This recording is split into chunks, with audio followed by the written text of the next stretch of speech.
So where did you start at in sales? The fun story behind it is I took my first sales call on the 3rd of March, 2019. Really? So, Okay. yes, I will celebrate. Ago. Yes, in a few days, in a few weeks, I will celebrate my 2 years as a sales professional. Okay. So 2 years ago, you got into sales. What did you do before that? I want you to picture the local hospital and the emergency service. And when you have some friction, when you have some bad people inside, and you call someone to protect the nurses and the doctors. Like a security officer? Yes. That guy was me. So you were a security officer. So you like protected people, beat the crap out of people that needed it, that type of thing. Yeah, you say that. I didn't say that. Yes. Okay. So you must be like this big, muscular dude that just beats the crud out of people if they need it as a security officer. So what caused you all of a sudden in your life to make a career change in 2 years ago? 2 years ago, get into sales. What happened to get you to switch careers? I think, and I will say something for me, but it's not about me now. It's about the people who are looking at me through the screen. I knew it. Yeah. I knew it, but I was made for something bigger. Yeah. And what separates dreamers than doers is the first step. Yeah. And I think I waited too long for my first step. And when I took the first step, everything went so fast. Yeah. Everything changed so fast. Yeah. Yeah. Yeah. And how old are you now? What's your age? 36. You're 36. Yeah. So at 34, you make this career change. Like, hey, I'm going to get involved in sales.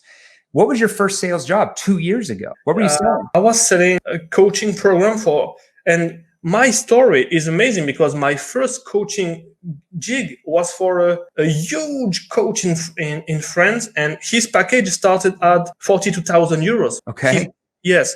And I remember, and it's a personal story here. My wife took the last 50 euros in the, we have under the mattress, we have some money, and she took the last 50 euros. And at 9 a.m., she went outside to buy a jacket for her daughter. Yeah. At 11 a.m., I closed my first 42K close, paid in full, and it was a 5,000 commission, 5,250 commission euros. Yeah, yeah. That day, and I was still an employee because I work in the afternoon. Yeah. That day, I closed my laptop and I cried. I cried because I will change my life. From this day, I will never be angry anymore. I will never miss money anymore. Yeah.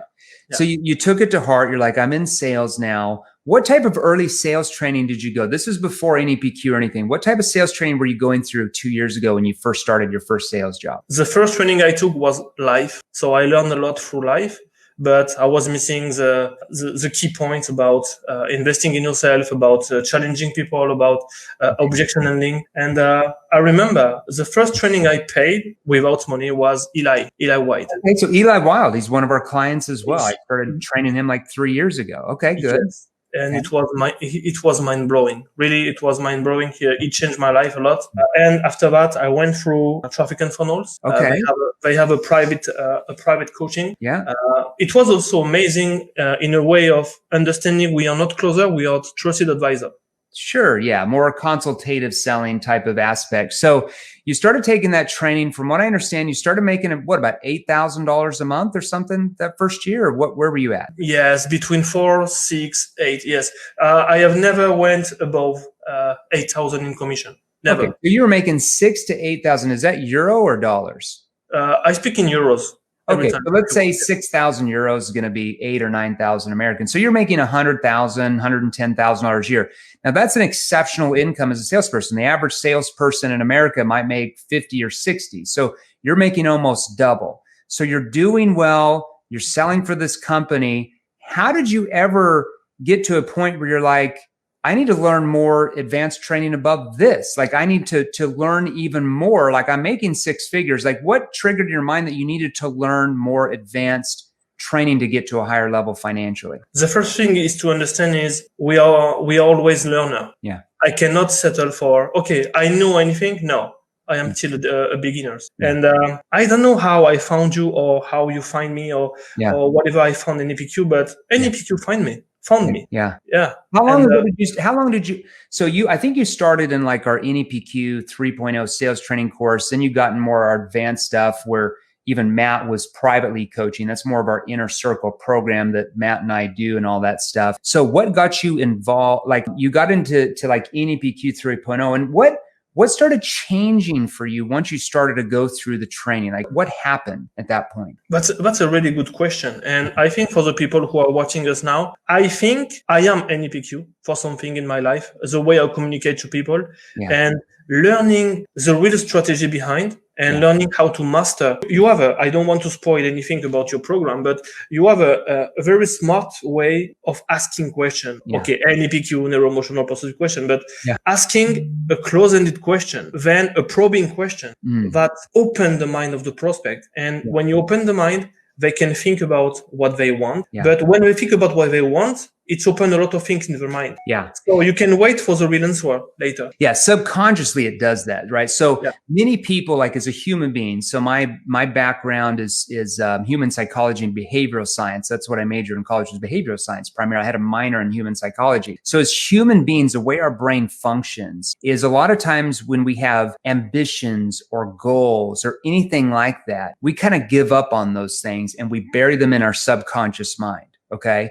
The questions that we've developed for NEPQ, neuro-emotional persuasion questions, when you ask them in the right way, at the right tonality, so we train all of you in our sales training programs, NEPQ 3.0, advanced inner circle training programs. You know, here on the Facebook Live, we just give little small hors d'oeuvres, but it's like 0.1%, right? So in those questions, it allows them to hear that question. And now their dreams, their goals, their ambitions that they really want to be go from their subconscious to their conscious mind. Okay. So it's like this treasure chest that's been sunk in the ocean and there's all this dust and water over it. And your questions like help them open up that treasure chest in their mind. And it gets them to think of, here's my situation now, my current situation, what we call current state. Here's where I want to be. I haven't thought about this in a long time. Here's my objective state or future state, as some people call it. Now, what's the gap in between? It's the problems. And your questions allow that gap to keep growing in their mind of where they are compared to where they want to be. And when the gap gets so big, all it does is it almost forces their brain to feel that they have to take massive urgency now to solve the problems that they didn't even think they had 10 minutes before you called them. And those questions allowed them to see what their real problems were that they didn't even know they had. And now they want to take massive action and actually solve those to get where they want. That's the psychology behind NEPQ. That's how we can get people to persuade themselves. So whether we train somebody like you that sells B2B business coaching, or we train somebody in the car industry, or we train somebody that says medical device or SaaS or real estate agents or network marketers or recruiters or, whatever is sold. It doesn't really matter the industry, insurance, whatever. It's all the same structure. And that's why we get such massive testimonials from people like you with those type of results. And it's in hundreds of different industries, right? All right. So you got involved in NEPQ. You started learning, became part of your life. What did you notice your prospects, how are they reacting to you though once you started using it in your sales calls? That's what everybody wants to know. Actually, I speak with a lot of coaches. So they have they recognize the deep connection with human. Yeah. Because they have maybe this sensorial acuity, they have call it the sixth sense, if you want. But when I connect with them, they feel me. Yeah. And my question are not sales question. This is not a sales call. Yeah. This is a connection call. Yeah. I want to know you better. I want to understand your world. I want to put myself in your shoes. And I want to help you to see what can happen next. Okay. Yeah. Okay. And this is what we sell actually. Yeah. We sell the next version. We sell the trip. How do they respond to that? Before NEPQ or after NEPQ? Well, after you started learning NEPQ from Matt and I, They feel understood. They feel understood, yes, sorry. Connected, understood. Yeah. And when they feel connected and understood, are they more open to what you're offering than if they're just shut down and have the wall up because they feel like hard sold? Yes. This is a biased question. And the fun story at the end is, thank you, Angelo. Yeah. Thank you. They thank me for being just here, listen to them and understand them, because maybe in their life, in their own world, no one can really sit down for 1 hour with them and understand what happened. Yeah, 100%. So they feel heard, they feel understood, and they purchase what you're offering, right? It's just the next step. Like at the end, it's just asking a commitment question. Do you feel like this could be the answer for you? Yeah, I really do. Well, hold on. Why do you feel like it would though? probe, right? We're probing. And then, here's really the next step to be able to solve these problems and work with us, and boom, and they're in, right? Sometimes you have a few concerns and a few objections here and there. And I wanted to ask you that, like, what type of objections do you get in your industry, in your space? What's your number 1 or 2 objections you usually get? The first objection is it's fun because it's about money. It's really interesting because they want to earn money. Yeah. They want to change life. They want to have an impact. And I am speaking about coaches. They want to have an impact. They want to change life. They want more. They want to achieve more. Yeah. But it's a money objection who is coming at the end of the call. Let me ask you this though. Before NEPQ, when you used to sell the old way, what were the percentages of objections you would get compared to after you learned NEPQ? I remember because maybe it was fun for me. Actually, it was not, but I listened to one of my calls back in the day. Yeah. And I heard a lot, I need to think about it. Yeah. I need to think about it. Oh, I never take my decision on the spot. Yeah. This is my process. I always wait 24 hours to take a decision. Yeah. Do you know why you're getting those objections selling the old way, consultative? Yes, it's because the questions that they taught you in those other courses are more logical based questions, right? So if I say, Mr. Prospect, what keeps you awake at night? Or Mr. Jones, what's your biggest problem you have now? That's a logical based question. And they're going to give me a logical based answer in return. And here's the question. Do people buy on logic or emotion? It's emotion. So at the end, if we're only asking consultative logical based questions and they're giving logical answers in return, do you know what logically they do? Let me think about it. That will be the biggest objection you'll ever get using consultative selling. Then you have to fight against that. Now, that objection once you've learned NEPQ, so let's say out of 100 leads you called, I don't know what the percentage of that you'd get that objection the old way. What do you think? 20%, 10%, 30%? So let's say the old way you used to sell, consultative way you used to sell. Out of 100 leads you talk to, what would be the percentage that would say, I want to think it over, or I don't make a decision on the spot? Just rough estimate. Wow. Maybe half. So about 50%. Now, what is it now using NEPQ? What do you think your percentage is? Do you think they will believe me? Maybe. What is it? Yes, because there is I need to think about it. I think it's like 4 months. I didn't listen to it. I have never have during the last 4 months. I need to think about it. Yeah, it's almost eliminated, right? Because the reason why is because you're not just in NEPQ. When you go through NEPQ 3.0 and all that sales training, those courses, all the video training, the written out material, then you're in our advanced inner circle where you're getting the group coaching and stuff by Matt and I and our team. It's more dragging the emotion out of it's like taking an onion, and the more layers you peel off the onion, the more you find out the core of that person and what their problems are, and the root cause of the problem. And most importantly, how the problem's affecting them. Most salespeople do not know how to ask the right questions to understand that. And more importantly, to get the prospect to understand that. They just tell the prospect what their problems are, and they tell them what it's doing to them. What you've learned in NEPQ is taking those statements and turning them into questions that allows the prospect to tell themselves those things. And which is more persuasive? We all know the answer, right? So that almost eliminates the I want to think it over objection. Like when people get on my calls and they're like, I just started here and the objection I always get before I start here was I want to think it over. And I'm like, well, after you learn NEPQ, that's going to go from like 50% down to like maybe 5%. And here's how you do that. How do you help them resolve that? If they say that, but it almost eliminates that objection completely. And can everybody on here imagine how many more sales you'd be making if you didn't get the objection, I want to think it over? Or if you did, you knew what to do to get them to overcome that themselves. Yes, because do you really think people came home, sit down on a couch, on a sofa, and I am thinking about it? No.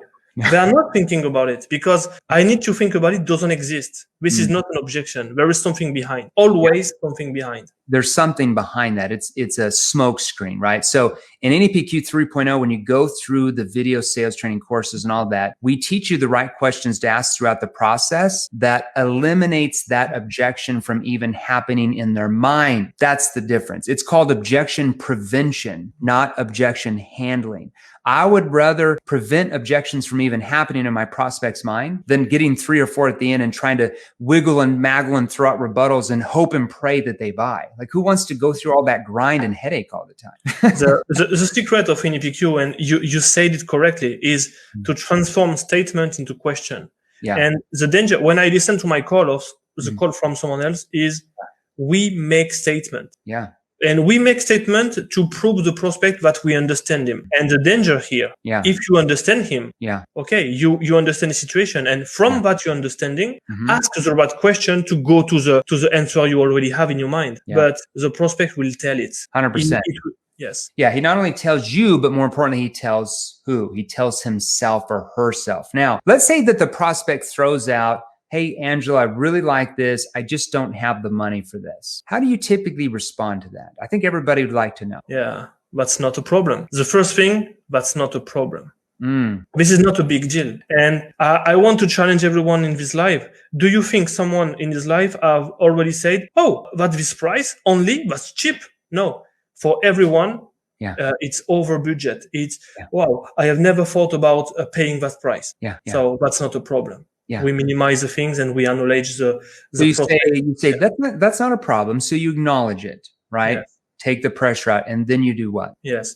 And when you say you don't have the money, what do you mean by that? Because I don't want to assume anything, because maybe it's I have another card. I would get money in 2 days. I have to move money from one account from another. And so you've learned how to ask an NEPQ clarifying question. Now, when you say you don't have the money, how do you mean by that? Oh, well, what I mean is, I want to do it. I just have to get the money out of my 401k, and that's going to take 3 or 4 days. Now, if you hadn't have asked that, like most salespeople wouldn't, because they've heard that same objection 100 times and they go right into rebuttal mode, and it turns the prospect off, and they never even knew that the prospect just had a logistical concern. It wasn't that they didn't actually have the money. They just had to go get the money. Okay. So they say, well, I mean that we just don't have the money. I just don't know how I would get that type of money. I really want to do it, but I just can't get the money. And you say? Yes. Oh, when you say you want to do it, what do you like exactly about the program? Okay. Why do you want to focus? Sorry, because I want to focus the prospect about what they like. And when they say what they like, I can connect them again to what the program can provide to them. Yeah. Okay, good. And then what do you do after that? Yes. And okay. And the prospect is, I'm creating a loop to go back to the core. Good. I like that. Now, here's what I would do as well, because I know you've learned that from, I think we had Matt teach you that. So here's another thing that we teach our students as well. I think you've learned this as well, because there's 2 ways to handle that. The second way is you say, well, hold on, when you say you don't have the money, what do you mean by that? Well, I just don't know where I'd get the money. I really like it. Well, tell me this, if you did have the funding, is this something that would work for you? See my skepticism. Oh yeah, it would work great. Well, why do you feel like it would though? Well, I like it because of X and Y and Z. Now, what does that just do? They just tell me and tell themselves why they like it, why they want it. Okay, and I can appreciate that money might be an issue from what you told me. I guess, how do you think you can resolve that, where you can find the funding so that you can put into the training to make sure that your business gets up to $1 million in revenue in the next 12 months or whatever you're selling? Let's say if you're selling B2B type of training to scale their company or something. I think that's what you do.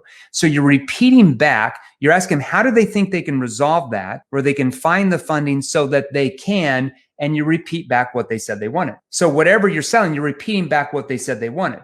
If you're selling life insurance, you repeat back what they said they wanted, to have a stronger financial policy in case something, God forbid, does happen to you, and then your wife and kids are left paying the mortgage. So whatever it is they said they wanted, you're repeating that back. A lot of times when you just do that right there, they'll then say, well, I mean, I could, if I had a couple of days, I could probably put it on a credit card, or, you know what, I might be able to, I do have some funds in my 401k. It starts to get them to think, because originally when they're first thinking, they're like, what do I have in my bank account, right? The second question causes them to think like, oh, well, what other ways do I have, or how can I resolve this? So you're thinking not if you can get it, but how can you get it? Okay. You don't ask it that way. You have to do it the way I did it. And then if they still can't come back with ways like, I don't know, I don't know, I'm not really sure. Well, I guess what other avenues do you have to find the funds to put into the, whatever it is? Let's say if you sold Amazon training, I'm just making something up. So what other avenues do you have to find the funding so you can start the Amazon business, so you can start making more money for your family? Notice I'm repeating back the second thing they said they wanted. Okay.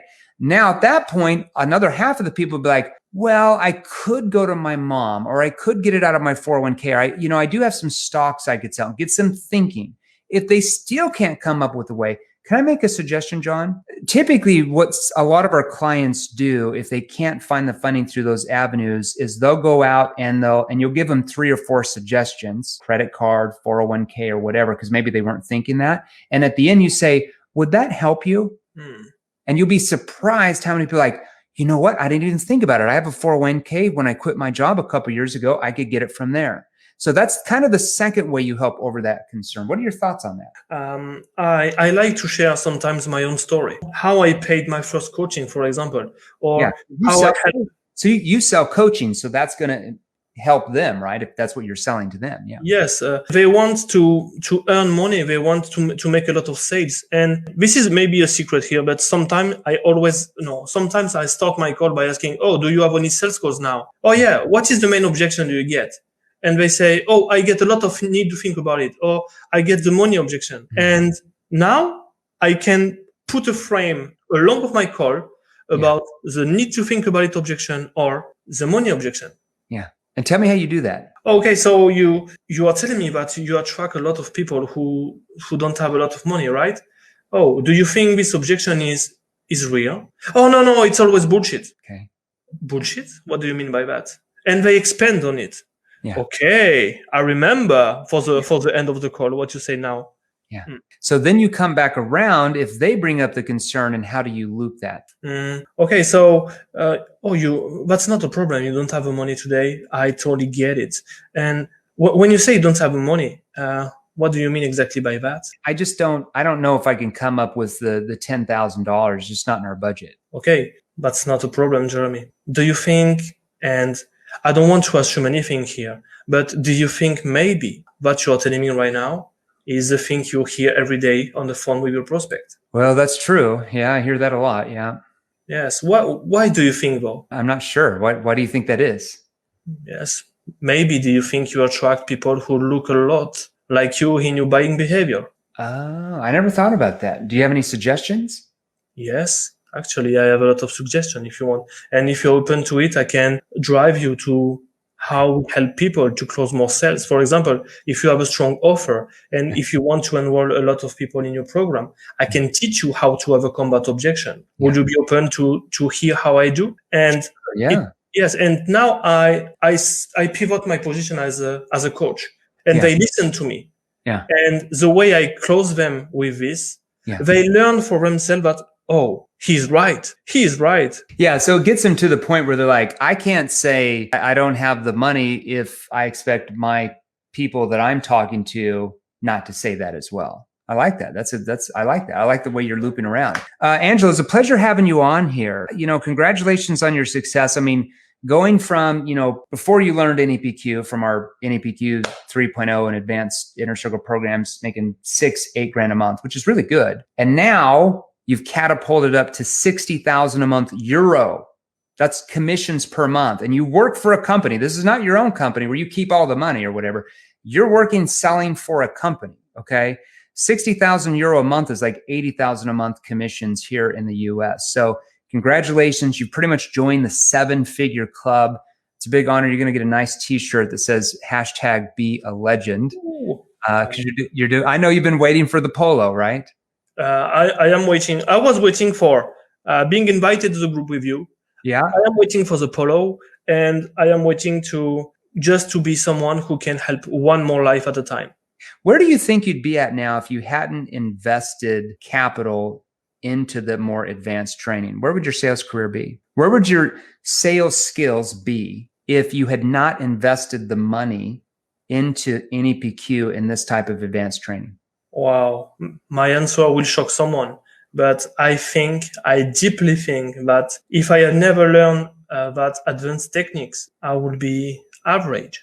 I would be just like others and say, okay, I did my pitch, I did my objection handling, boom, that's a close. But no recurrence, no understanding behavior, and doing exactly the same thing to all my calls and expect people to get the money. And this is a danger. Was it a good investment? Absolutely. It's an investment about, and my wife hates you actually, because yes, she loves you about the money, but she hates you because I always say, oh, honey, what do you mean by that? Oh, stop. Please stop the NEPQ. So she loves all the money you're making from going through the training. She just doesn't love you using NEPQ on her. Yes, when she's mad at me, I say, "Oh, what makes you say that?" I'm kind of curious.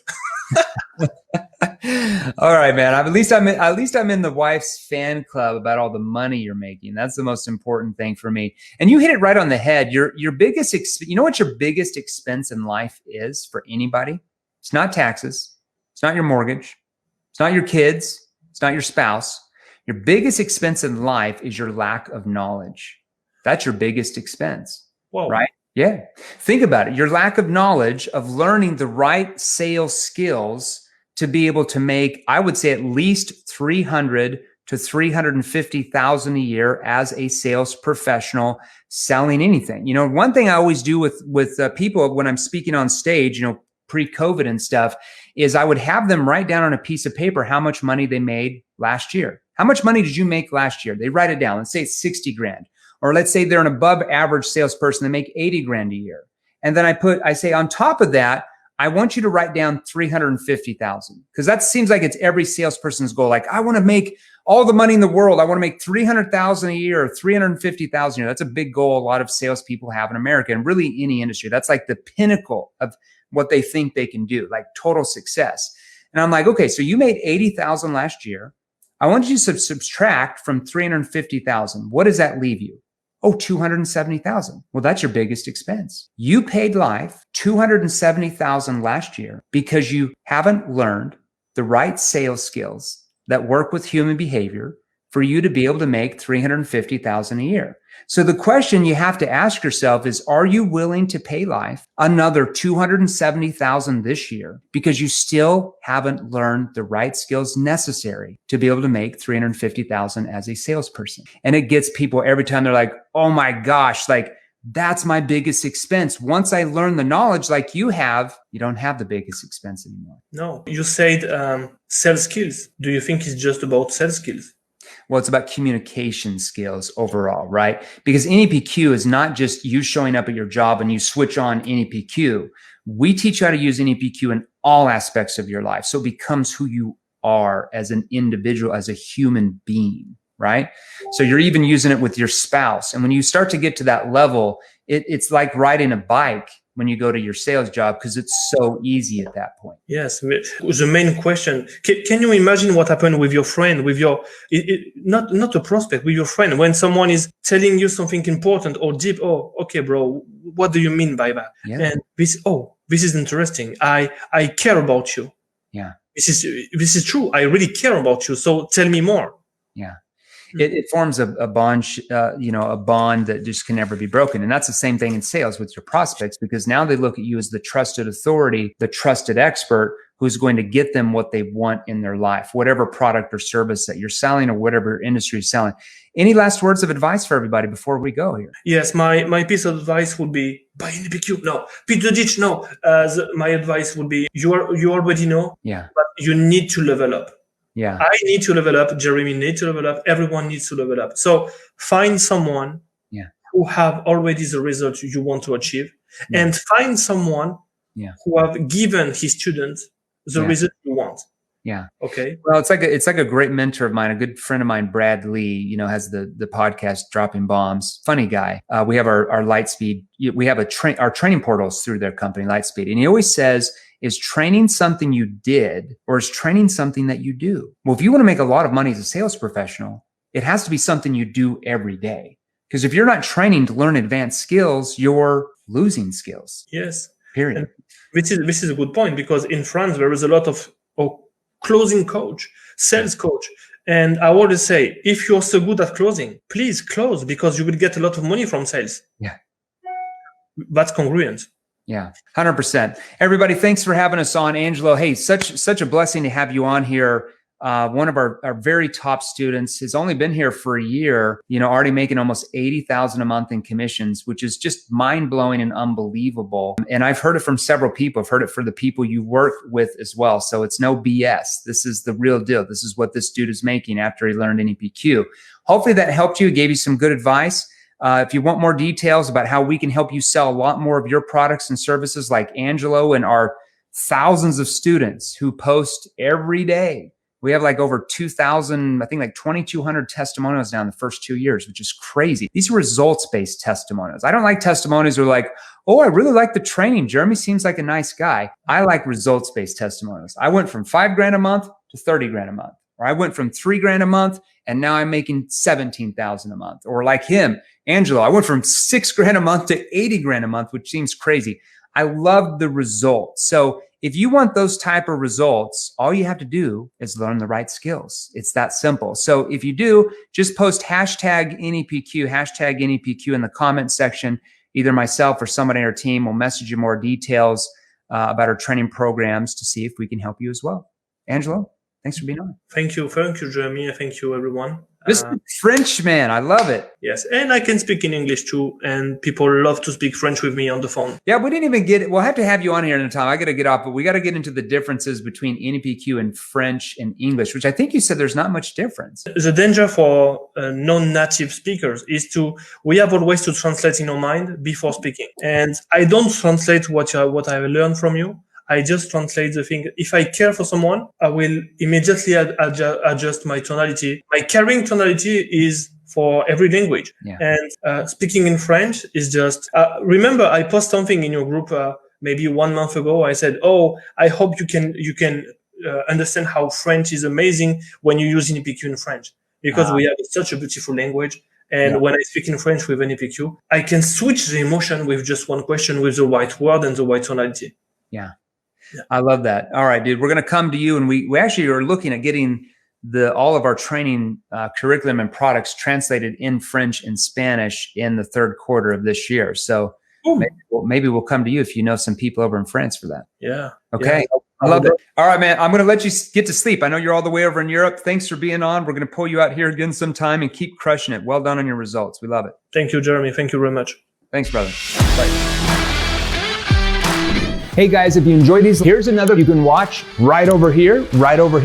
Join our free Sales Revolution group. Click the link below, join us, and we're going to help you. Thanks for watching. We'll see you real soon.